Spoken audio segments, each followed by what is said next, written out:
Hey, it's Mark, and this is Better PR Now. Thanks for joining me on another episode. Today's interview is with Josh Elledge, who's built two really successful businesses. He's generated more than $6 million in publicity, and he spent less than $500 on advertising. He's going to tell us how he did it. He's going to share his secrets in this interview. I hope you enjoy it, and I hope you get a lot out of it. Let's jump in. Josh, I'm so excited to talk with you again. It's been a long time. I spent a full day with you a while back. It's been over a year now. I've gotten so much out of that experience. I'm still using it. I'm still learning the lessons. I still go back to my notes from that full day session, and wow, it's just so valuable. So I want to share what's in your head with my audience. It was incredibly valuable to me, continues to be, and I know it will be to them. You've built an incredible business. You're a recognized publicity expert. You've been on more than 2,000 interviews, generated more than $8 million in advertising, and you're famous for having spent less on advertising than you spend on toner ink for your printer. Not everybody can claim that. We're not real big. Like, I've got nothing against advertising. Advertising is the tax that you have to pay for being unremarkable. I forget who it was that said that. So if you can focus on just serving audiences and just serving bigger and bigger audiences, then you don't have to pay for it as much. And so, I kind of like that route because, if you're a giving person and you love bringing value, then, there are a lot of stages that you can speak on and you don't have to pay thousands of dollars to do that. That's absolutely right. And let's focus in on this idea of service. Like me, we both started out in military public affairs. You were a Navy journalist. I was in the Air Force. You became a recognized expert in consumer savings, and then you moved into helping entrepreneurs create publicity and promote themselves and their businesses. How did you take us on that journey from serving in the Navy to where you are today? Yeah. So as a Navy journalist, I wasn't, and I'll tell you, I wasn't an especially good journalist. I was, in Few Good Men, he was a substandard Marine. I was just an okay sailor. Honestly, I really loved my last year. So I did ENG. So I did video news for 3 years in Hawaii. A terrible. But my last year. What's that? Yeah, I know, not bad. Listen, I know I completely lucked out. 3 years in Hawaii, and then my last year, I was in the Aleutian Islands on a tiny island called Adak, and I was a DJ. That was my job in the military. And that year, I really, really enjoyed that. And I think I really grew a lot from that experience of having to flip on a mic and be live for 3 hours every morning. So it's really good. Because I think one thing, like, you're a content creator, I'm a content creator. I'm sure there's a lot of people that are watching this right now. They're writing blogs, they're doing social media, and owning and growing your voice, I think, is so critical. And I don't know that I'll ever be there where I've, gotten to that point where have really, gotten to, the pinnacle of owning my voice, but we're always on that journey. So it's kind of like the 3,000 hours principle. It's like the more you can do it, the better and more comfortable you get with it. So, you had talked about Savings Angel. Savings Angel, my other company, which I launched over 11 years ago, I had no money when I launched that company. I had failed in business 6 other times, and I'd lost a couple houses, declared bankruptcy, spent a year living with my in-laws. I mean, but I kept on trying because I felt like, first of all, I wasn't a very good employee, and which this seems to be a pattern in Josh's life here. Well, there are a lot of entrepreneurs who describe themselves as unemployable. Yeah, I don't know. I just had the toughest time with it. But when I finally launched Savings Angel, I didn't have enough money for advertising, but I knew that exposure is everything. So, really, I'm like, well, what would happen if I just started reaching out to like radio stations and magazines and newspapers and, anyone I possibly could. And see if I could like provide them content or provide them some sort of value, and then just really on serving their audience, not this ropey dope thing where I'm going to like, oh, well, I'm going to produce content and then they're going to promote my thing, but just genuinely, what is the greatest amount of value I can give to that audience and that publisher or that journalist? And you know what? If they reciprocate, awesome. But if not, the worst case scenario is I now get to network with some pretty influential people. And so that philosophy has actually worked out pretty well for Savings Angel, because that's what led to me becoming a regular columnist for my local newspaper, then a syndicated newspaper columnist, which I've been doing for about 8.5 years now. Which you now have an audience of more than 1 million. Yeah, that's right. And I've been, so that has really kept has given us a really great business with Savings Angel. I mean, this is pretty much all we do for advertising. And then in addition to that, I started doing TV, and that became syndicated television, which I do in 75 markets now 2 to 4 times a month. And I'm a consumer guy. I teach people how to get deals, hookups, and upgrades on everything in life. So it's kind of fun. And who doesn't love that? Yeah, right. Exactly. And in all that experience, Mark, I just really started developing the skill set of, working with the media, working with audiences. And even though, again, at the beginning, I was not good, and still today, like, I'm okay. But I think the more important thing is, like, I have the belief and I have the skill set, and like I know how that world works really well. So I just started serving startups in our local startup community here in Orlando, Florida, and I basically just teaching them survival skills and PR. Like, hey, if you're early stage, you're pre-seed, you're really not quite at that high growth stage yet. You need to be PR savvy. I don't think that companies in the early stages should be investing much money in PR. I really think they need to be very protective of their budgets. And PR is one of those things, unfortunately, it's risky because there are no guarantee. A lot of PR firms, there's no guarantees in PR. Like, I heard that all the time. I blew 25 grand with Savings Angel hiring PR experts, and I got one good introduction to a reporter, and I got to speak at a lawn and garden show. And that was right there, Mark. That was $25,000. And did that return $25,000 in value to your business? No, not short term. Long term, possibly. Just because I worked that relationship very, very hard.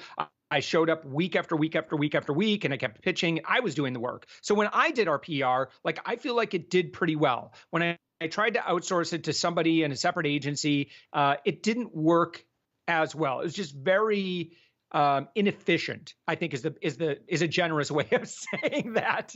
And so that's why I'm really, really big. Look, you don't need to become a PR expert, but at least you should know you need to know the rules of engagement. And I think my most important thing, Mark, is I love working on the philosophy.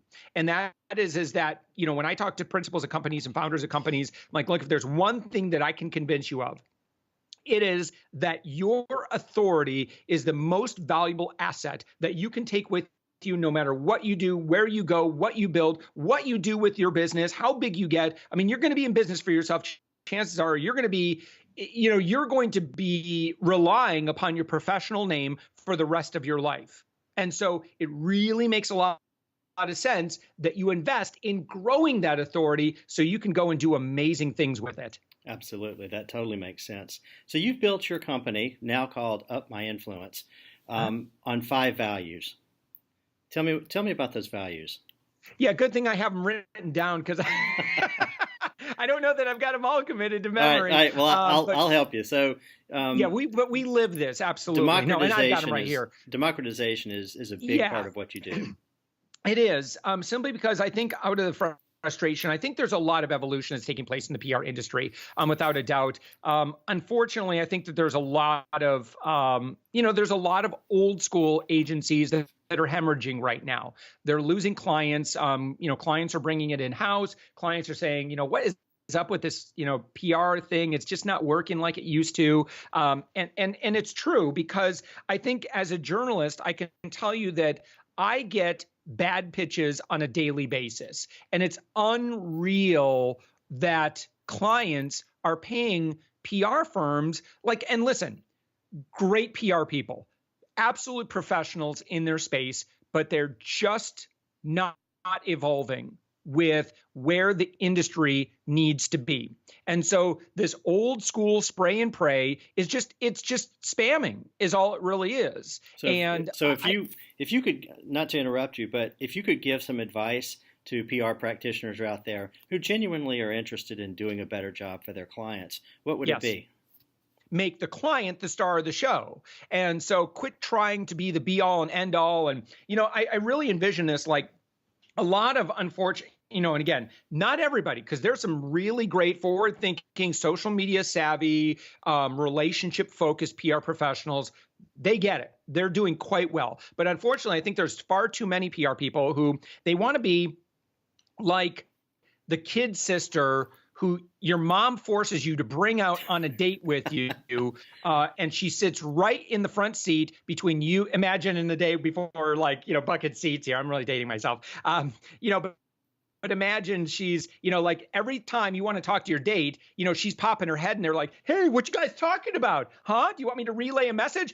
Don't worry, I'm only going to charge you a few billable hours for that, but don't forget me. I'm this go-between. And I just don't think it's necessary anymore. I don't think journalists, and again, speaking as a journalist, I don't need it. I just if I have a simple question, I want the client to be savvy enough, or at least the client's assistant in the case where it's, someone, CEO, it's got she has a really busy schedule or something like that. Then someone right next to her, but not this third party thing. See, when I get pitches from third party PR people, I know that their client is paying them to sell a story. And that pitch is almost always coming across like, you should really talk to my client. My client's got this great product. It's sell. And you know what? That's not my job as a journalist. My job is not to promote your client. Okay.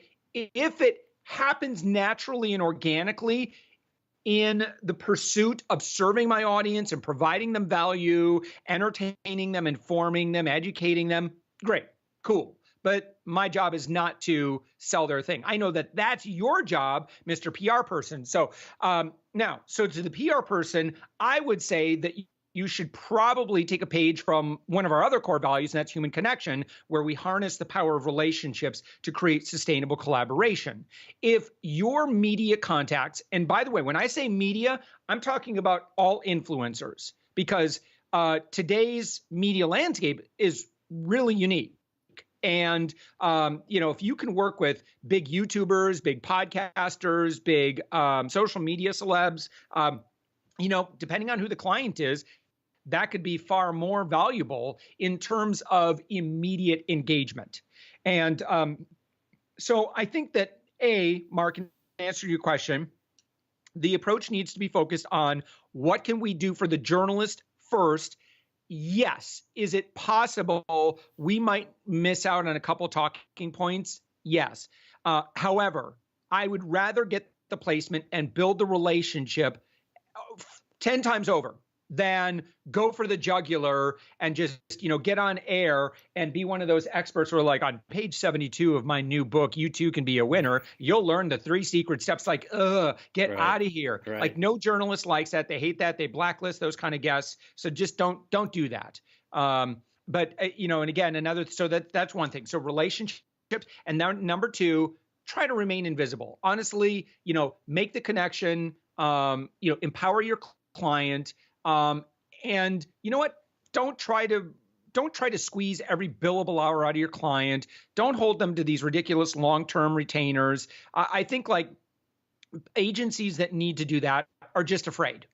They really are. And so and I know not every client is good. I mean, I know that there are some that are going to take advantage of that, but the ones that are going to they're going to dump you after 30, 60 days. You probably don't want them anyway. So just go find some good clients that you can perform for them, that they can be happy, and you guys can live this lifelong relationship. That's been our approach with our clients. And at the beginning, it's a little shakier, but once once you build up that book of business of clients, you could perform really, really well for, and they love you, and it's fantastic. It is such a great way to run. And we're not really necessarily an agency. We're more of a platform. We partner with a lot of other agencies. But yeah. So I'm sorry, Mark. That's our long answer to your question.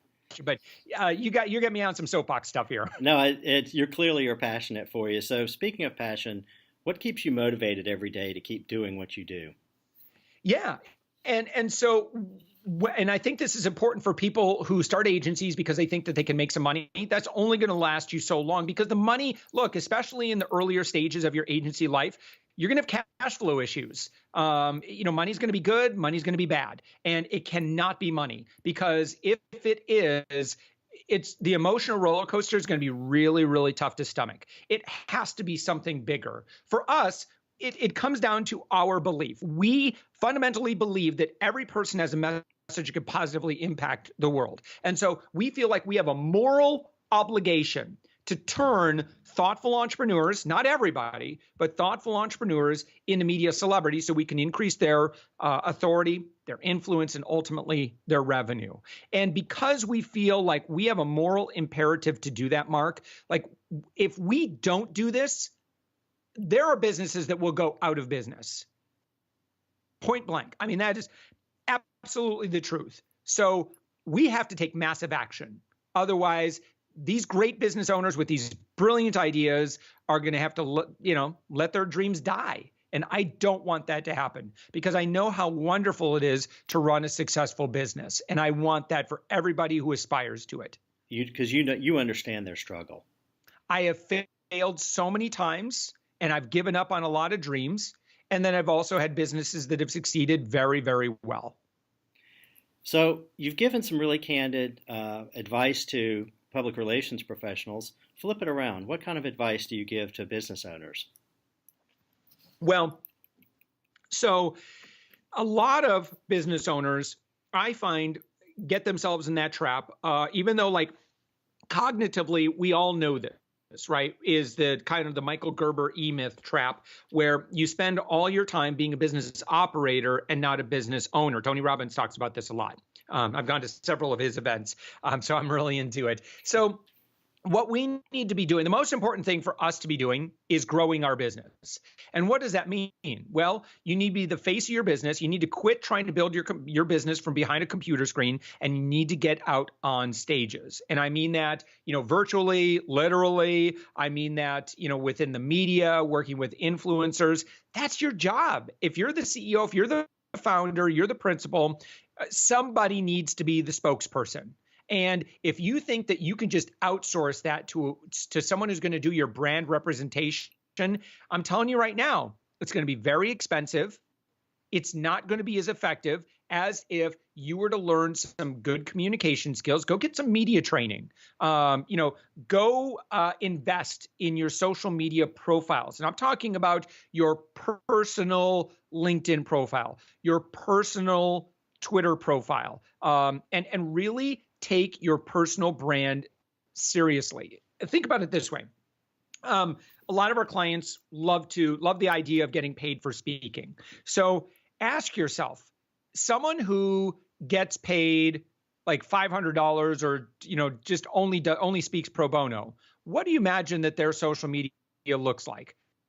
Maybe they've got some good, decent authority because they're a college professor, or, but they don't necessarily have a big following necessarily, or they don't have, all these accolades or these associations. Now think about that and compare that to someone who charges 12, 15 grand per engagement. And as far as our clients, we've got both. And I can tell you right now that the clients have got 12, 15,000, they can charge 12, 15,000 per engagement. I can tell you exactly what their social media can. You could probably guess and imagine what their LinkedIn profile looks like. You could probably guess what their Twitter following looks like. You could probably guess what their press kit on their website looks like. They don't necessarily have to have a really big website with lots of content, but it needs to be pretty polished. They need to take their brand very seriously. So a lot of times in the speaking world, it's like, how can you get away with charging, $10,000 as opposed to $2,000? A lot of it is this, these indicators of authority is how do you look online. And so it makes sense to make some investments in making sure that looks spectacular. Right. That's kind of what we focus on with UpMyInfluence. We focus on those indicators of authority, and then we really focus on like just tons and tons of visibility. What about that's really going to move the needle on that stuff. What about the business owner who says, "Josh, I understand what you're saying. I'm sold. I will do this," but starts to feel overwhelmed, feeling like they need to be on every social platform. They need to be out pitching their story to the press and to everybody all the time, every day. And they're trying to balance that with actually running their business and having some sort of personal life as well. What kind of advice do you give them?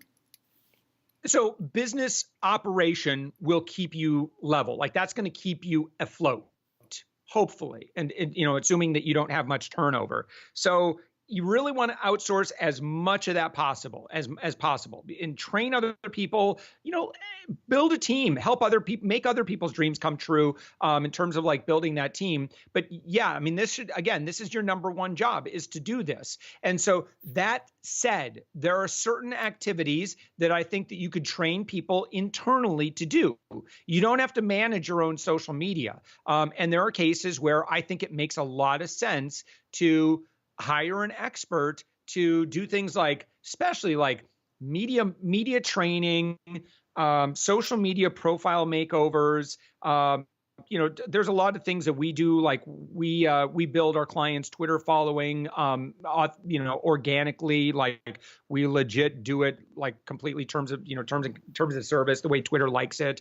So yeah, this stuff requires expertise. We use a lot of, expensive agency software. So there are certain things where I think you're going to find that, look, if you want to go, from 0 to 30 miles per hour, great. Do your own PR, get PR savvy. When you're really, when you really want to hit the gas and go up to 60, 80 miles an hour, that's when you need to, bring in people who can not shortcut this, but speed up the systems, right? Because there's a lot of stuff that I've learned over the past 11, 12 years that it's going to save you a lot of heartache. You want to go through these experiences yourself? Go for it. But at some point, you need to make investments in growth. So either that's a lot of sweat equity, right, or if you're ready to get serious, then you're just going to need to reallocate capital and reallocate investments, to pare off a little bit of your advertising budget, maybe not much, maybe $500,000 a month. And you could start getting some stuff done. So I promise you, long-term, it's going to be awesome. How do they know, one, at what point they need to start outsourcing, and two, which pieces of this they need to turn loose and give to somebody else to do? Chances are the founder, the CEO, doesn't necessarily know how to write brilliant copy. Right. And so I would strongly recommend, look, everybody has to have a press kit on your website. That's just a non-negotiable. If you are trying to do visibility work and you're trying to reach out to influencers and media and you do not have a press kit, you're shooting yourself in the foot. You're leaving money on the table. It's costing you money by not having a press kit. Spend $1,000 or whatever, just get a good, solid press kit, all design. Get your media clippings, get your headshots, get your bios, get all of the resources and assets that you would want to make available to influencers and media, and just get that put together. It's not that hard. Okay. Do that in your first month. Okay. Second month, work on your LinkedIn and your Twitter. No, you don't need to be a rock star on all social media platforms, especially as the principal. I think one person, if you're the principal, you should focus on one social media platform and one social media platform only, and you be a rock star. And the rest you can outsource to somebody. Look, social media management is cheap. It's really inexpensive. And I think you should have some good direction. And so I wouldn't go the cheap route in terms of strategy, but in terms of like day to day, just keeping your funnel filled with stuff, right, that's cheap labor, man. Do not do your own social media management. Strategy, bring in an expert. Copywriting, bring in an expert. Maybe some branding type stuff, bring in an expert. And then certainly, again, anything that involves strategy or coaching, pay for an expert, because they're going to give you advice, stuff you never would have thought of. Or when you're just asking for free advice on Facebook, which is great, but you're going to get 10 different answers. And how do you know which one to do? And so you end up just chasing all these shiny objects. And at some point, it makes sense for an expert who can really drill down, look at your business, look at your competition, look at your industry, your niche, and say, no, you absolutely should be focused on this based on my experience. Right. And that is money well spent. Got it. I've heard a lot of people start to do this calculation where they say, okay, I'm trying to figure out which piece I should outsource because I don't have enough time to do it all. What is my time worth? And what could I pay somebody less than what my time is worth to do it? But it sounds like you're giving another factor in that equation, which is that's assuming that I can do it as well as some other expert. And there are pieces of it that I can't do as well as somebody else. Look, and here's the thing. I think it's the wise CEO that admits that they are not an expert in everything. And I know a lot of us, we like that feeling of being resourceful. And, I listen to 1,000 podcasts a day and I watch YouTube videos. And so now I'm going to become an expert in YouTube marketing and social media and, doing video interviews or what, all of this. We're not. You don't have to be. That's not your job to be an expert. But your job is to build a team of people that are really, really good at certain things. Like on my team, we've got like 18 people on the team. There are people who are part of our organization that are so much better than I am at pitching, at Twitter, at LinkedIn, and that's wonderful. You want that. I think as the CEO, you just want to do CEO stuff. And then you want to attract the best talent and cultivate them and encourage them and allow them to grow in your environment and let them become the rock stars. Like you want to have like this Justice League of America and everybody has their own ninja ability. Yeah, that makes perfect sense. Looking back at your journey, what do you wish you knew then that you know now? Well, I think that I've always been a little forward thinking, so I don't think that I've been too stressed out. But I'll tell you, one thing in particular, I think in the early days, was my fear of selling. And I always felt like if I'm trying to sell somebody, then I'm being inauthentic and I'm trying to convince them of something that I need more than they need. And that's not it at all. If you feel that is the case, you're in the wrong job, the wrong business, your products and services are not in alignment. When you get to the point in business where you know beyond a shadow of a doubt that your products and services can change lives, then look, selling is going to be the easiest thing in the world because it's not going to be selling for you. It's going to be like, look, here's what we do. Here's the results that we've had with other clients. We'd love to be able to replicate this for you. And look, I will put every guarantee behind it because we've seen it work over and over and over again, that we can do our part. Obviously, we can't control everything, but yeah, to the older me, I'd say, relax, bro. You got this concept of selling all wrong. Right. You need to rethink the value that you're offering and look at it again as service. And I believe we should be compensated well for our service, especially if we're focused on value-based pricing, right? So, the value I give far outweighs the investment that I seek. Right. So earlier in this conversation, you mentioned that the media landscape has changed. Project 10 years into the future. Technology is not slowing down. Technology is driving a lot of the change. Economics are driving the change. Where do you see us as journalists, as public relations and marketing professionals in, say, 10 years? Yeah. So and it's interesting. I pay attention to a lot of, what's going on in, influencer marketing as well, because I think, really, we see this further decentralization of media. And so what that means is that you end up working with far more, these journalist light. I mean, what are they journalists. They have this audience. They're producing content. Does it matter? No. I think that's why I lump journalists under the umbrella of influencer, and they may or may not like that, but they are. We're all influencers to some degree or another. I just think that journalists happen to be pretty influential.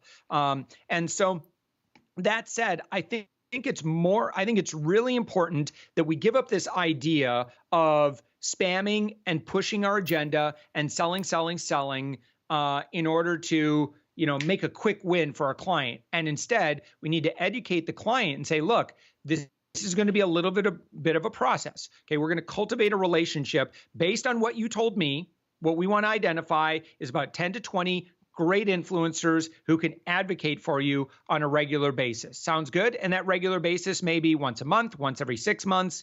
We don't know. But if we can get 20 people that we can surround you with, that you become their go-to person because you're an expert in human resources, hiring and firing or something like that. And these journalists all care about the general world of human resources or business operations or whatever it may be. And you are their go-to expert. I think that's where, as business owners, we ought to get really, really good at this concept of brand journalism where, hey, we're educating and advocating as an expert, as a subject matter expert, as a thought leader, regardless. And then we also serve on these broader stages. I think if we can get clients to that point, then it's game, set, match for our clients. They win. And so I think that's really, really huge. But I think it's like, again, treating our clients as subject matter, building them to become subject matter experts and not just, smarmy, ShamWow salespeople, right. Just always trying to sell their thing. Right. I love the focus on niching down and also building relationships and taking the time to do that, giving value before you ever expect something from them. Yeah, Mark. And you know what? If it takes a year, that's part of our job as public relations professionals to advocate that. Our clients are always going to come out and say, hey, I want media in the next 30 days. I want to be on the Today Show. We're going to get crap like that all the time. And so when I get that, I say, well, let me ask you, are you ready for the Today Show? And I get them to try to prove to me why they are ready for a certain media outlet. And then eventually I'm going to well, the reality is they're not going to take you. You could spend maybe $80,000. You could work with the New York City public relations firm and they can find some way to get you in the next 6 months. But just the reality of it is that's not how it works. And when you see your competition being highlighted on those big outlets, what you're not seeing is the backstory of how much work they had to put into that in order to get to that point. Now, if you want the absolute fastest way to get that major media, let me tell you how it works. You build relationships at the lower level, medium level, and you work your way up. And you know what? You can get to those big levels, but it may take you a year, 2 years, 3 years. Are you willing to do that if you knew for sure that you could get to that level? Yes. Great. Let's work out a plan and let's get that done. You've done that in your own businesses, and I'm really excited that you help other business owners do the same thing. But it is all about building that foundation, building those relationships. So let's do something a little fun. We've not tried this before. I'm going to call it a lightning round, and it's an overrated or underrated game. So I'm going to tell you something. You tell me if it's over or underrated and why. Okay. Public relations agencies. For small businesses, overrated. For big businesses, probably appropriate, but maybe a little bit underrated. And that is just, at the smaller levels, you can't afford what you really need in most cases. So that's why you need to do a little bit more of that in-house. And at the big level, whatever, man. Right. At the big level, you got budget. Yeah. Yeah, exactly. You can afford what you need. Speaking of which, paid advertising. Yeah, way overrated. Gosh, there's just so much hoopla over paid advertising on Facebook and other platforms. And I'm not saying it doesn't work. I just think that people, if they knew how little they could pay and get the same results, they would be shocked. 6 million in sales, well over $6 million in sales with Savings Angel, less than $500 spent in advertising. Remarkable. I mean, I'm not saying everybody can do what we do, and maybe 6 million's peanuts for you, but I think that there's some indication that if you have a really strong brand and you have a strong authority and strong name recognition because you're just seen all over the place, then you don't have to pay as much for your paid ads. Look, when Tony Robbins, Gary Vaynerchuk, whoever, when they run ads on Facebook, their CPL is way lower than somebody who does not have any name. So to get a name, got to go build a name, go do stuff, and then just go start serving and getting on stages and serving pro bono. That's how you get name recognition. Work on building your authority, and then you're going to find that it's like having, if your goal is to lose weight and you don't have any muscle mass, it's going to be really hard. As opposed to if you have a strong core and you have a lot of good lean muscle mass, like that is a gift that is going to make life easier for you for your whole life. And so work on your muscle mass. That's your authority, because then everything in business is so much easier. And you've been on that journey as well in your life, I know. Yeah. All right. Social media. No, unfortunately, I see a lot of businesses that are way undervaluing it. But I think in the ones that are like right on target, like they get it. It's hard because a lot of small businesses they're scared by it because they don't necessarily see immediate results and they always quit too soon. It's if you pick one platform and you dominate that platform, that's how you become a social media celebrity. We have clients that, they get 50, 80, 100,000 views per video on YouTube. Wow. And, when you look at their first few videos, couple like 100, right? I mean, and they were really bad. You have to put in the work. But they just stuck at it. 3 videos a week for 3 years. All of a sudden, they're an overnight success. Yeah. My daughter's doing the exact same thing. Yep. Newspapers.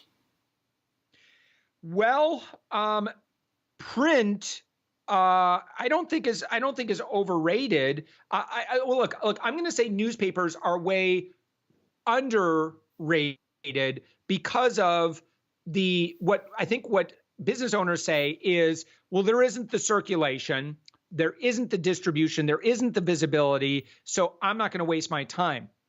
That's not why you want to work with a newspaper. The reason why you want to be quoted in the Washington Post or the Grand Rapids Press or the Orlando Sentinel is because it's great authority. The authority is worth far more in many cases than the visibility. If you want visibility, work with social media influencers, and that's going to get you visibility. But if you have no authority, then you're just going to have your sales funnel is going to have to be much better. When you're high authority, people love and respect you. You don't have to work as hard because people like you. Do you think people confuse authority with influence? What's that again? Do you think people confuse authority with visibility? Oh, yeah. Yeah. Well, and everybody they do PR because they want the visibility because all they want the inbound sales. That's why they do it. And so, but that's like, you eat a bunch of junk food and then, I'm going to go run around the block for a few times. Okay. Yeah. You can burn that off, but guess what happens tomorrow when you start you eat your hamburgers and all the fries and all that other milkshakes and all that other junk is you got to do the same thing. Whereas opposed to, again, if you've got onboarded, like that muscle mass and just like everything you do and you've got healthy habits, it's just life is going to be so much easier for you. Right. All right. Back to the game. Umbrellas. Listen, I don't have a problem with umbrellas. I have a problem with umbrella users. Oh. And it's so... And I don't know where this came from, but it's like a legit phobia. Like and it happened. I remember I really noticed it in college on these narrow pathways. It would just be crowded with people. And so people are wielding these weapons because on the outside of an umbrella, look, I'm going to make I'm going to convince the world of my phobia, because on the perimeter of the outside of an umbrella is all these little sharp little things. Daggers. And look, people are stupid when they're, like waving it around. And if I'm walking next to you or, and opposite you, and you're waving your umbrella around because of the wind or whatever, and that thing that could poke out one of my eyes. I'm convinced of it. I know it's just a matter of time. So yeah, if you walk with me in the rain and there's umbrellas up, it's probably comical for you. But yeah, I don't know, for whatever reason, like I'm convinced, like I walk with kind of like my hands up and stuff like that. Like I'm convinced someone's just going to be stupid and that umbrella is going to go right for my eyeball. I love it. At least yours is rational. Mine is clowns. It's not rational. Mine's clowns, and it's millions totally of people irrational. walk around millions of umbrellas all the time, for whatever reason. That's there me. You go. All right, last one, amusement parks. Oh, listen. Given that you're surrounded by amusement parks. Yes, that's why we moved to Orlando. Are you kidding? So yeah, and we love going up. We just went up to Carowinds, rode the tallest, fastest Giga coaster on the planet. Wow. We love going to Cedar Point up in Ohio. But of course, Disney, Universal, SeaWorld here. They've got some great coasters, Busch Gardens. I've got 3 kids. They're now getting older. And I've got my oldest is in college now. But having lived in Orlando for getting on 11 years, especially my 2 younger boys, it's been such a joy to spend all that time. For me, it's a great way for me to be present with my kids. And so I think getting a season pass to some place where you can kind of forget about, the responsibilities, even if it's just for a handful of hours, like that reconnects me with my family. I have to do that. As a busy entrepreneur left to my own devices, I'm happy working 12, 15 hours a day. Doesn't mean I should. So I love amusement parks. Maybe it's beaches, maybe it's the forest, but go places where you're in a different environment. It's so good for the soul. Yeah, I totally agree with that. All right. We're both fathers. One of my favorite things as a father is dad jokes. My kids groan every time, but I think they secretly actually like them. I can't let you get out of here without telling me a dad joke. Okay, so probably my favorite one is, where does the president keep his armies? Do you know this one? I do. Oh, okay. He keeps them in his sleeveys. I love that. I love that. Fantastic. Thank you so much. Okay, so last serious question. Yeah. What is the best compliment that someone could give to you? If someone says, I appreciate your authenticity, like you just feel so real. Like that to me is that is the greatest compliment, without a doubt. Because I don't care about anything as being smart, funny, attractive, because I'm not necessarily any of those things. But if someone just says, you know what, I feel like you're a very, very honest, authentic person. That's it. I mean, I'm yours. Okay, what do you want? That is what can wonderful. I do for you? That is really the greatest compliment that I could ever receive. That is wonderful. Josh, I am a huge fan of your work. I've benefited. Likewise, Mark, are you kidding? I'm so grateful that you do this podcast. You are, listen, I think that there are so many, and I'm shocked that there aren't more public relations podcasts, but yours is, and I listen to this show. Oh, yeah, you called me out recently on make PR better. Well, thank you so much. Yeah, I can verify that you actually listen, because you called me out on something recently, which I really appreciate.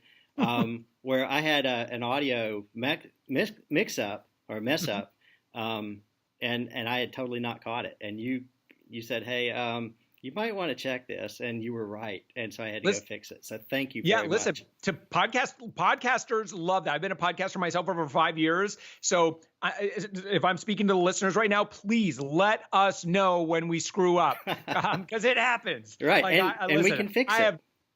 I have done some. Yes, we can fix this. We can make this better. But please let us know when we screw up, because sometimes, when you've got you're staring at 45 minutes of audio, it's easy to miss that stuff. I've got an editor. She can miss stuff.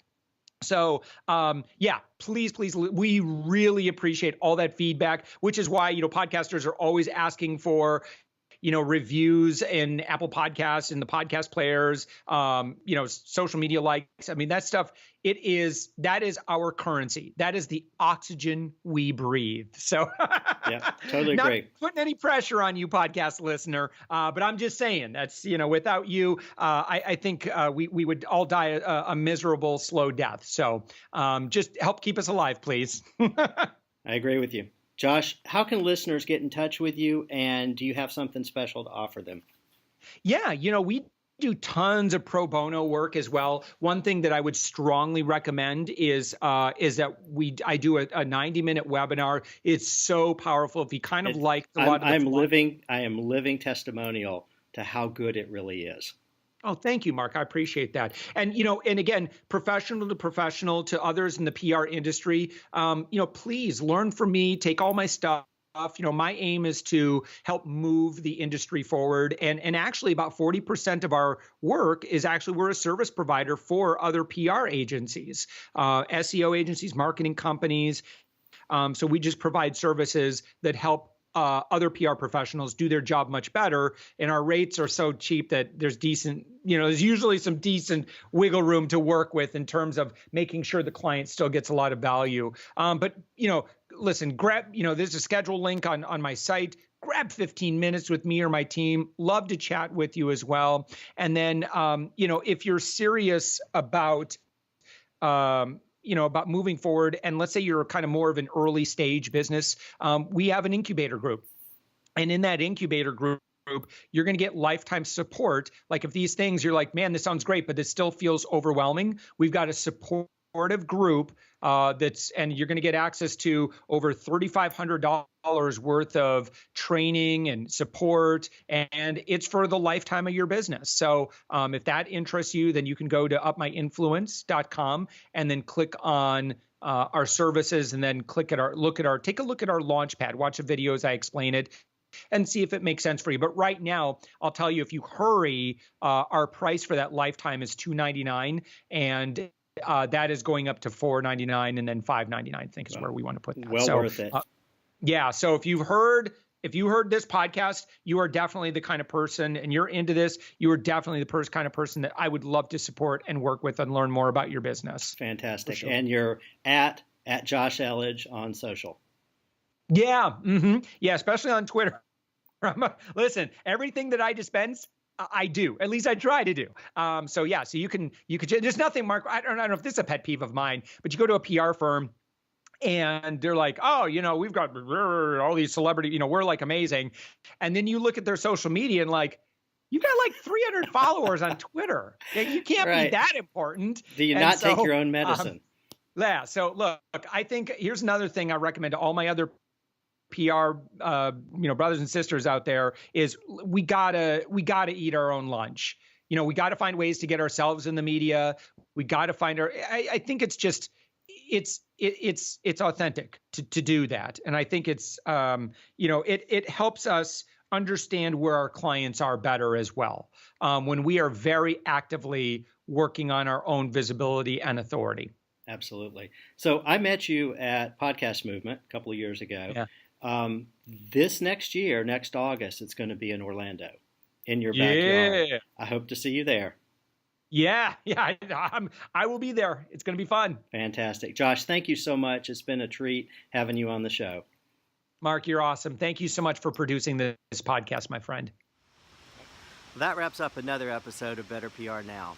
I learned a lot from Josh. I've implemented a lot of his tips. I hope you learned something as well. And if you find value in this, if you enjoy it, please do me a favor and share it with a friend. The more people we have participating in this community, the better off we'll all be. So with that, I'll sign off, and I hope you go out and do something really good in the world this week. Talk with you soon. Take care.